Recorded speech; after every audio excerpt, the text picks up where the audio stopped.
The Irish government are completely out of control. They're trying to drag us in towards more of a militarist European Union. This has always been the part of the agenda through the European project.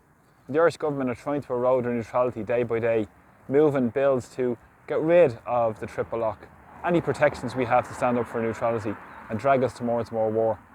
Currently, they're spending absolute millions on the war in Ukraine, not to mention the fallout from the immigration chaos where over 112,000 Ukrainians have come to Ireland.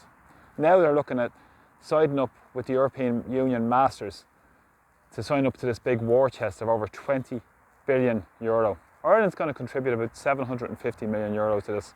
This is absolute lunacy. They're going to move to a wartime economy in Europe and cut back on basic public services. This is austerity on steroids. It's going to be another attack on ordinary working class people, on basic services that they're already struggling to get in Irish society with the homeless disaster, the health chaos. People are waiting on special needs treatment for their assessment for their children. They can't get school places, but then at the same time, plenty of money for the wealthy in Irish society.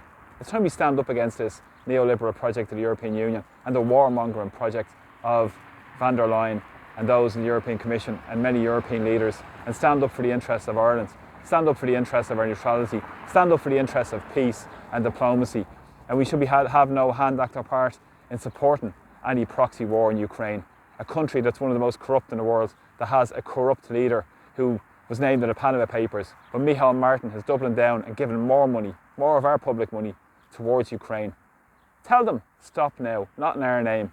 And also, stop the war, stand up for peace, stand up for Irish neutrality, stand up for our sovereignty. Of course, Micheál Martin is more interested in standing up for Ukrainian sovereignty. Don't stand up for the spin. Stand up for our sovereignty and the interests of the people here who are against war. Stand up on a platform for peace, for neutrality, because wars never, ever, ever serve the interests of ordinary people, and ordinary people will suffer and die because of these policies and these lunatics at the helm in Irish society.